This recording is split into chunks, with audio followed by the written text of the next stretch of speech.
Back then, I was just a girl with a pair of scissors and a dream, working in a no-name salon on the edge of town. My life was as ordinary as they come, filled with small talk, hair dye, and the buzz of hair clippers.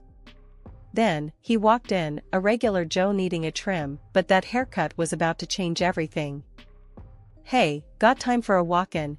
he asked, poking his head around the door, casual, like he was just in the neighborhood. I glanced up, meeting his gaze for the first time. "Sure thing, take a seat." I motioned to the empty barber chair. He sauntered over, all easy confidence, and plopped down. "I'm Tom," he said, throwing me a grin that felt like it could melt the hardest of hearts. "Lydia," I replied, trying to sound cool and professional as I draped the cape over him. "So, what are we doing today? Just a trim, or are you looking to shake things up?" "Just a trim," he chuckled, his eyes meeting mine in the mirror. "Don't think I'm ready to shake up anything just yet." As I started cutting, we fell into easy conversation. Turns out, we both had a thing for old rock bands and crappy horror movies. Who would have thought, right? He had this way of talking, like he genuinely cared about what I thought. It was refreshing, made me laugh more than I had in a long time. "You know, you're the first hairdresser I've met who knows more about Zombie Island Massacre than I do," he joked, as I snipped away. I scoffed, playfully nudging his shoulder. "Please, that movie's a classic. Besides, it's not often I get a client who appreciates fine cinema." He laughed, that sound filling the small space between us, and I couldn't help but join in.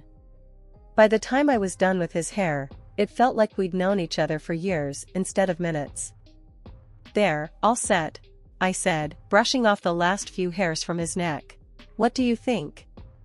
He studied his reflection, running a hand through his freshly cut hair, then flashed me another one of those killer smiles. "Looks great, Lydia. You've got magic hands." I felt a blush creep up my neck. "Thanks, Tom. That'll be $15. He handed over the money, his fingers brushing mine for a split second. "How about I take you out for a drink to say thanks? There's this dive bar around the corner, nothing fancy, but it's got character."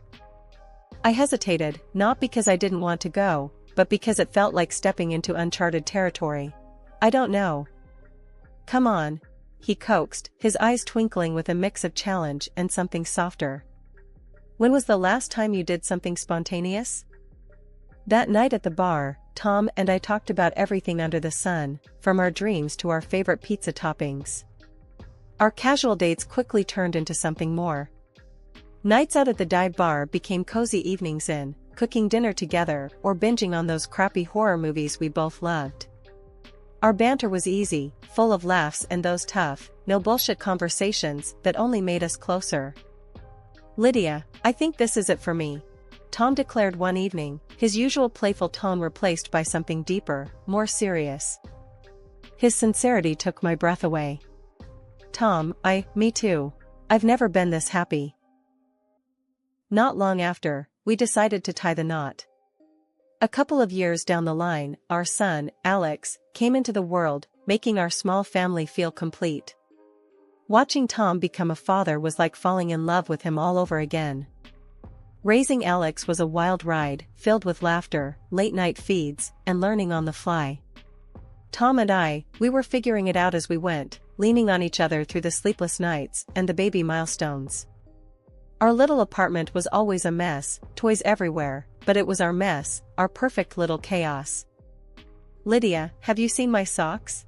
Tom would holler from the bedroom, over the sound of Alex's giggles as I chased him around the living room. "In the drawer where they always are," I'd shout back, trying not to trip over the myriad of toys strewn across the floor.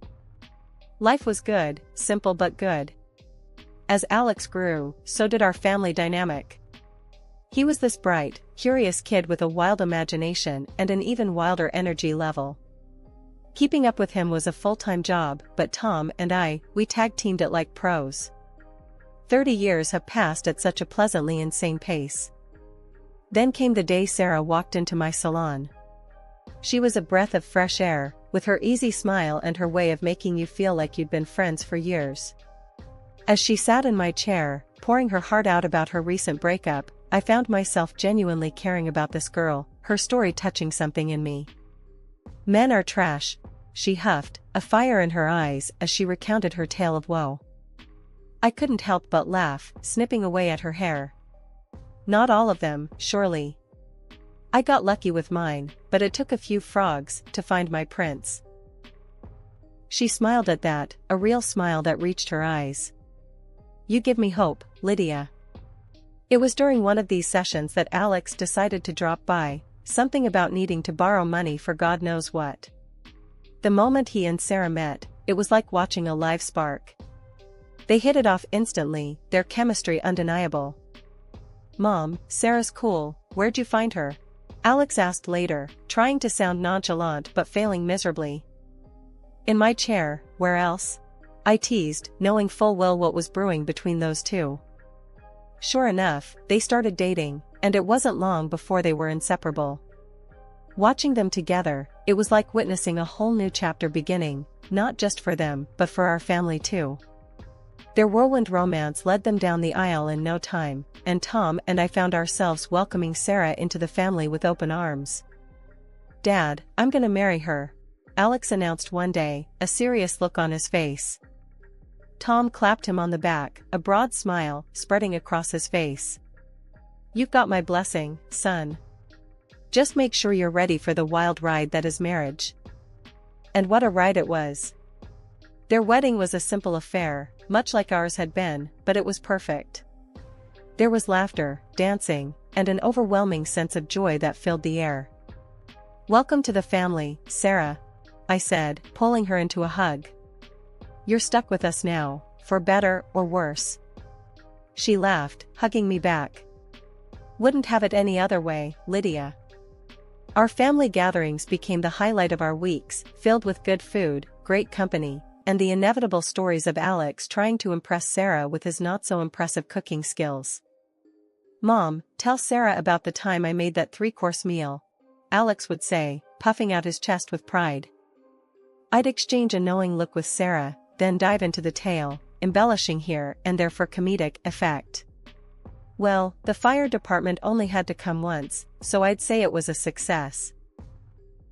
Everyone would burst into laughter, the sound and melody that filled our home with warmth and happiness. Life has a way of throwing curveballs, and ours came hurtling out of left field. Tom, my rock, the guy who'd been by my side through thick and thin, started acting off.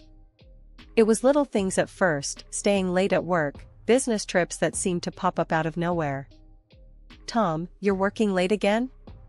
I'd ask, phone cradled between my ear and shoulder as I tried to juggle dinner prep. Yeah, babe, big project. You know how it is. His voice came through, tired but edged with something I couldn't quite place. I did know, or at least I thought I did. But then the late nights started stacking up, becoming more the rule than the exception. And the gym? Tom hadn't stepped foot in one since I'd known him, and suddenly he's all about fitness, talking about getting in shape like it was his new religion. One evening, as he laced up his sneakers, I couldn't hold back my curiosity. Since when do you care about hitting the gym? He chuckled, a sound that used to warm me but now felt like it was skating over something colder. What, can't a guy want to look good for his wife? His words should have soothed me, but they didn't. There was a gap between us that words couldn't bridge anymore. Then there was Sarah, our son's wife, who'd been like a daughter to us. She was in on these family dinners, laughing and joking, yet I noticed she'd started spending more time on her phone, smiling at texts in a way that seemed off. Who's keeping you smiling like that? I asked her one afternoon as we cleared up after lunch. Just a friend from work, you know how it is, she replied, her gaze darting away from mine a little too quickly. Yeah, I know how it is, I echoed, a sinking feeling in my stomach. Things came to a head when a friend of mine, Jenna, pulled me aside one day.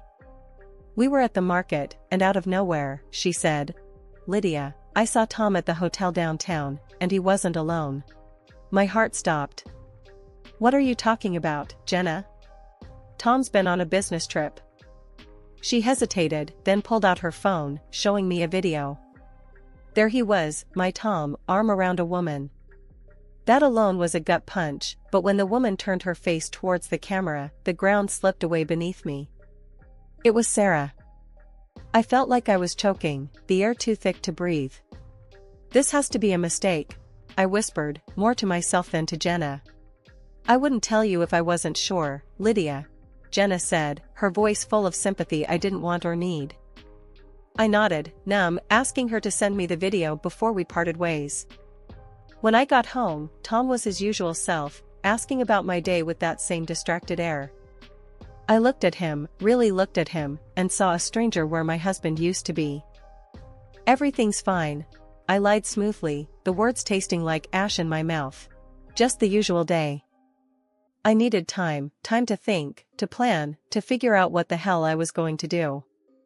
Later, alone in our room, I watched the video again. And there it was, the truth I couldn't deny any longer. All of Tom's late nights, his newfound love for the gym, it all made a sickening kind of sense. I sat there, phone in hand, feeling a rage and sorrow I didn't know were possible. Tom, the man I'd spent my life with, and Sarah, who I'd welcomed into our family with open arms, had betrayed me in the most unimaginable way. The days following the revelation felt like walking through a thick fog, each step heavier than the last. But I knew I had to clear the air, for my sake and Alex's. The decision to confront Tom and Sarah together weighed on me like a ton of bricks. My hand shook as I dialed Alex's number, my heart pounding against my ribcage. Hey, Mom, what's up? Alex's voice, always so full of life, cut through the silence of the room. I took a deep breath, steadying myself. Alex, we need to talk. It's important. Can you come over? There was a brief pause, concern creeping into his tone. Sure, everything okay? We'll talk when you get here, honey, I said, trying to keep my voice even. The wait for Alex to arrive was excruciating. Tom was out, probably with her, leaving me alone with my thoughts and the damning video on my phone. When Alex finally walked through the door, his brows were furrowed in worry. Mom? You're scaring me. What's going on? He asked, closing the door behind him. I motioned for him to sit down, my hands trembling as I passed him my phone. Watch this, I said, the words barely a whisper. Alex's confusion turned to shock, then horror as the video played out. He looked up at me, his eyes searching for an explanation, any explanation that could make this nightmare make sense. Mom, please tell me this isn't real, he begged, the pain in his voice a mirror of my own. It's real, Alex. I'm so sorry, I said, my voice breaking. We sat in silence, the weight of betrayal hanging heavy between us. After what felt like an eternity, Alex spoke up, his voice hardened with resolve. We need to confront them. Together, he said, and I nodded. There was no other way forward. The dinner table was set, a macabre stage for the unraveling of our family. Tom and Sarah arrived together, oblivious to the storm they were about to walk into. Their laughter grated on my nerves, but I kept my composure. Lydia, this looks wonderful, Sarah said, taking her seat with a smile that didn't reach her eyes. I forced a smile in return, waiting for Alex to signal he was ready. He gave me a subtle nod, and I knew it was time. Tom, Sarah, we have something to show you, I said, my voice steady, despite the turmoil inside me. I played the video, watching their faces closely. Tom's expression crumbled, guilt washing over him. Sarah, on the other hand, looked defiant, even as her facade began to crack. This is nonsense. It's not what it looks like, Tom stammered, looking from me to Alex, desperate for any sign of belief. What, are you going to deny it? Even now? Alex's voice was cold, his anger palpable. Sarah finally spoke up, her voice laced with arrogance. What? Afraid of a little competition? The room went silent, the audacity of her words hanging in the air. Tom looked defeated, the reality of his actions finally dawning on him. Competition? Is that what I am to you? I asked, my heart breaking all over again. Alex stood up abruptly, his chair scraping against the floor. I want you out of my house, now. He directed at Sarah, his voice leaving no room for argument. She scoffed, her delusion seemingly boundless. We need housing. I'm entitled to half of this apartment and alimony. The room went silent for a moment, her words hanging in the air like a bad smell. Alex let out a harsh laugh, shaking his head. The apartment's mine, bought before we were married. You've got no claim to it, and forget about alimony after what you did. The showdown with Sarah was brutal, but clear-cut. She stormed out, her threats echoing hollowly behind her. But then, Tom turned to me, his expression shifting from guilt to something harder, colder. We need to talk about our property, he said, the words heavy between us. It needs to be divided. Our home, our life together for 30 years, reduced to mere assets, to be split. The pain of his betrayal was one thing, but this cold demand was another knife twist. So, this is it? After everything, all you care about is money? I asked, struggling to keep my voice from breaking. It's only fair. We built this together, so we split it, Tom replied, his voice void of the warmth I once knew.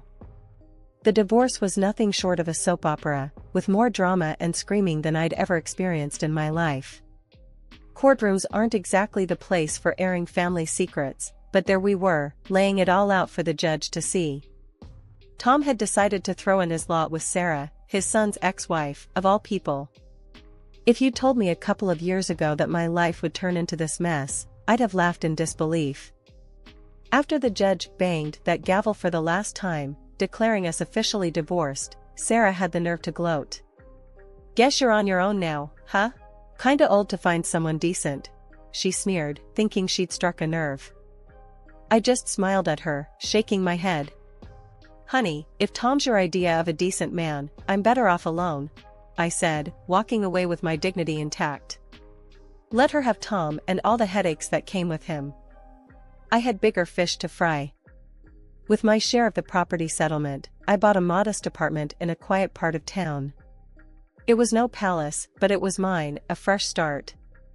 The rest of the money went into my dream, a beauty salon of my own. The day I opened the doors to the public, I felt a mix of nerves and pride. This is it, Mom. You're gonna knock 'em dead, Alex said, hugging me tight before the first customers walked in. And he was right. Word of mouth spread, and before I knew it, Lydia's Oasis was the go-to spot in town. The online reviews raved about the place, and my heart swelled with pride every time I read a new one. Alex's life took a turn for the better, too. He met Emily, a woman as far from Sarah as the moon is from the sun. When they got married, it was a small affair, full of love and laughter, the complete opposite of his first wedding. And then came the twins, my beautiful grandbabies, filling my life with joy I didn't know was missing. Babysitting duty, Mom. You up for it? Alex would ask, dropping the twins off so he and Emily could have some much-needed couple time. Bring it on. These munchkins are no match for Grandma, I'd reply, gearing up for a day filled with games, giggles, and the occasional diaper disaster. Sarah's words from the courthouse echoed in my mind, and I laughed. Old and alone? Far from it. I was surrounded by love, my business was thriving, and my heart was full. I didn't just survive, I flourished. And as for Tom and Sarah, well, let's just say I wished them all the happiness they deserved. That call, it hit me like a freight train out of nowhere. Tom, of all people, with his voice oozing confidence like he was entitled to something from me. Lydia, you know, that salon of yours. I was thinking, given how well it's doing and all, it's only fair I get a piece of it. After all, wasn't it my money that got it started? He had the audacity to claim. I felt my blood boil, but managed to keep my cool. Oh, is that so? I played along, curiosity getting the better of me. Why don't we meet and chat about this, Tom? Say, next week? The call with Alex that followed was a whirlwind of emotion. Can you believe this, Alex? After everything, he still thinks he can squeeze more out of me. Alex was furious on my behalf. Mom, this is ridiculous. Let's dig up some dirt on him. A private investigator should do the trick. The week that followed was surreal. I was physically at the salon, but my mind was miles away, lost in thought and worry over what Tom was plotting. My staff and regulars could tell something was up. "You all right, Lydia? You seem distracted," they'd say. "Just an old ghost decided to pay a visit," I'd quip back, forcing a smile. But the anxiety gnawed at me, wondering what dirt the investigator would unearth. Finally, the report landed in my hands.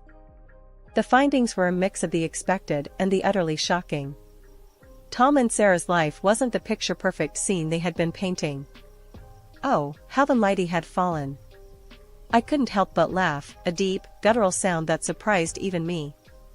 With this in my arsenal, I was more than ready to face Tom. Walking into that bustling cafe, my stomach was in knots, but my determination was ironclad. Spotting Tom and his little family setup was like watching a bad soap opera live. He was there, grinning like a Cheshire cat, with Sarah, heavily pregnant, and this young dude introduced as her brother. Right off the bat, the scene was ripe with pretense. Tom wasted no time, launching into his spiel with gusto. "Lydia, so good of you to join us. Look, we're expanding the family," he said, gesturing towards Sarah's belly with a pride that seemed misplaced. "And we got to thinking, what's better for our future than having a stake in your salon? It's booming, and Sarah here, she's got the knack. She's dreaming of her own place."